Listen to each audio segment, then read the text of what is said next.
Tuesday, the 8th of December 2020. The Basic Education Minister, Angie Motshekga, has announced last week that pupils throughout the country will need to rewrite Maths Paper 2 and Physical Science Paper 2 after they were leaked. The South African Democratic Teachers Union, SADTU, has labeled the move as premature. Let us find out more from Nkosana Dolopi, who is a SADTU General Secretary, to find out, they had decided to challenge this decision rather in court, and let us find out how that has went about. Good morning, Mr. Dolopi. Good morning. Good morning. Thanks for having us. Thank you for joining me. Right, so there has been mixed reactions to the decision to rewrite the two leaked papers. Why has SADTU resorted to the courts to help with the problem?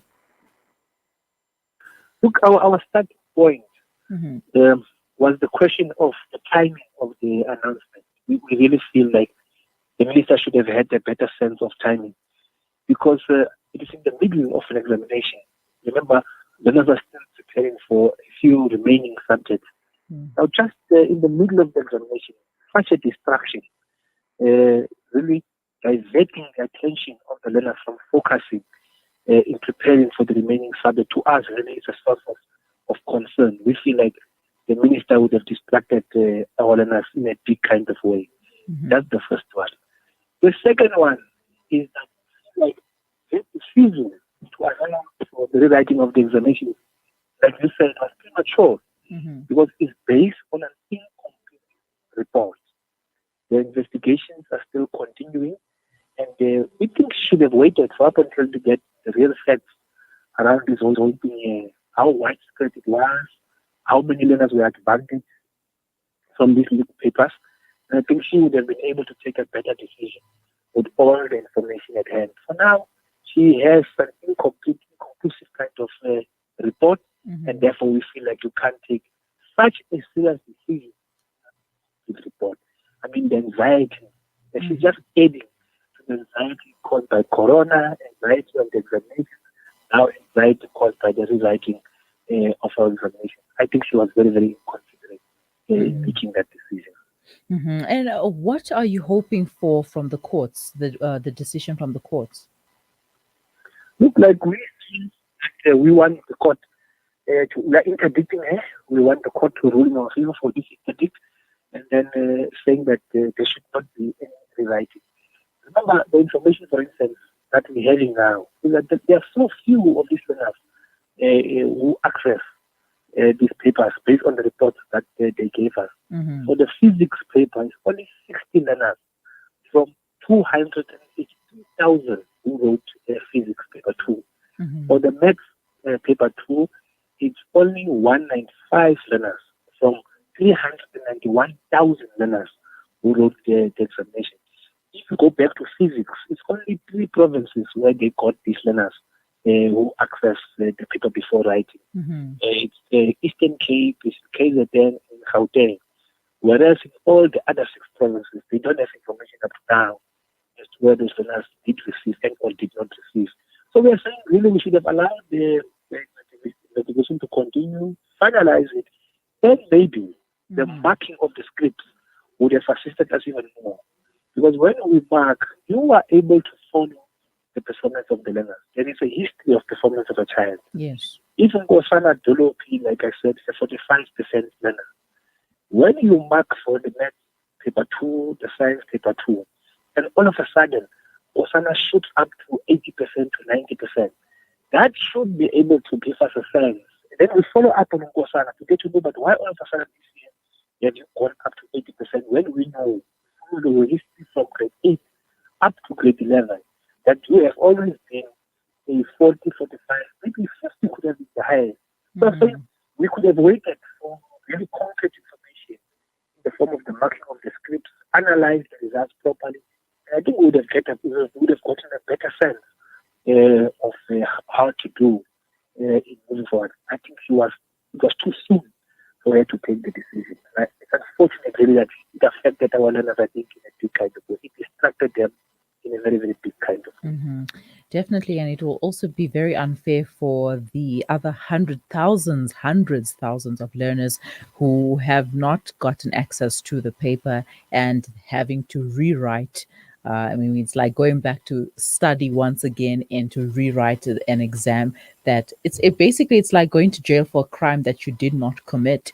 Mhm. Now, what about Umalusi? Will Umalusi also be taken to court? I mean, this could also result in learners having to wait a little longer for their results.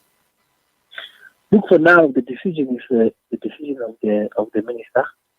So we are following up on the decision Mm-hmm. of the minister. We have not yet gone to discussing Umalusi. I think we must also just be focused on the real person. The real person who made the announcement is the minister. So we also don't want to be distracted.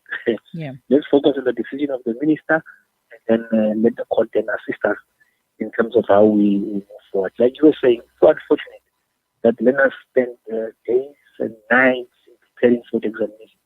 I mean, you and I know that each time you get out of the exam room, there's always this oh God, great, I Mm-hmm. wrote, I finished history. Now, all of a sudden, to be told that you have to write is just unfortunate. It's Mm-hmm. worse even during 2020 when our learners did not have proper contact time. You know the disruption of the lockdown and all those kind of things there. Some of them had to resort to online learning and so on and so forth. So many learners were learning on their own. They worked very, very hard. I mean, they are tired, just to be honest. Our learners are tired and to be subjected to another level of anxiety and so on and so forth. I think it's just unfortunate. I think the minister should have shown leadership and waited a little bit, and we would have been able to take a proper decision around that. Like you said, you can't punish the two more than 300,000, thousands and thousands of learners who really work hard to prepare. Now they should be punished because of a few learners who did not write, who accessed the papers. Because the information that we have doesn't even show when they got the paper. Mm-hmm. Because if they got the paper an hour before writing, even if you got it, it won't influence anything. Because you need to have received the paper a long time ago to Mm-hmm. be able to influence you. So up until we get all those facts, she will then be able to make a better decision based on real facts. Mm-hmm. And quickly, what does the leaks of the papers say about the credibility of the Department of Education? We will call for accountability at some Mm-hmm. stage. We will definitely want answers as to what really happened. And that will, of course, be a product of the investigation. We would want to know as to what really happened. The company that was tasked to assist us in terms of making sure that there is protection of the papers, we would want to know as to what really happened. There should be consequence management. There should be results.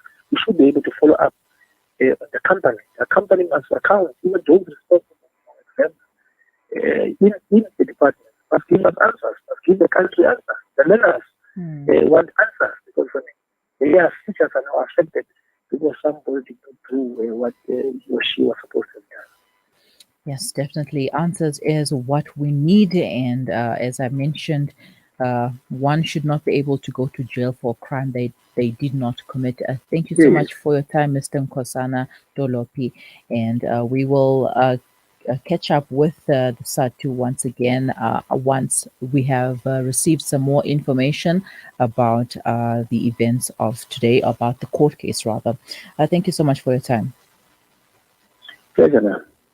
That was the SADTU General Secretary Nkosana Dolopi just taking us through their decision to head over to the court to challenge the decision of the Department of Basic Education Minister Angie Motshekga, announcing that the matriculants will have to rewrite their maths paper 2 and physical science paper 2 after they were leaked, and the dates that are scheduled to be written are the 15th of December for mathematics paper 2 and 17th December for physical science paper 2. As a student, what are your thoughts regarding this issue? Would you want to rewrite your mathematics and physical science paper 2 if you did not even get a copy or you've not seen what the paper looked like initially? For me, I have a little story because during my matric exams, there was a situation whereby a paper was leaked as well, and only a few of the kids had a copy of the paper. We'll call them the elites. Or actually, it wasn't a few; it was probably the entire class, and they left out like only 5 or 6 of us who didn't get a copy of the paper. And there was no rewriting. Unfortunately, there was no rewriting. There was no free marks for those of us who didn't get a copy of the paper. It was just an unfortunate situation there. But an investigation needs to be done into this situation, and we need answers. We need to get accountability for that. Um, we do have a comment here. It says from Mumtaz Ali on Facebook says regarding the leaks, answers were not leaked, so it's difficult to know what answers would have been. We have booked holidays for our kids as this has been a tough year now. We need to adjust plane tickets and accommodation, etc., at our own costs for a rewrite. That's totally unacceptable. Textbooks have been handed and notes handed to grade 11s, and now kids need to go back and obtain this information again. What about our kids' mental health? Uh, they need to focus on the perpetrators, as this is not the first time this has transpired. And definitely, it's not the first time this is happening.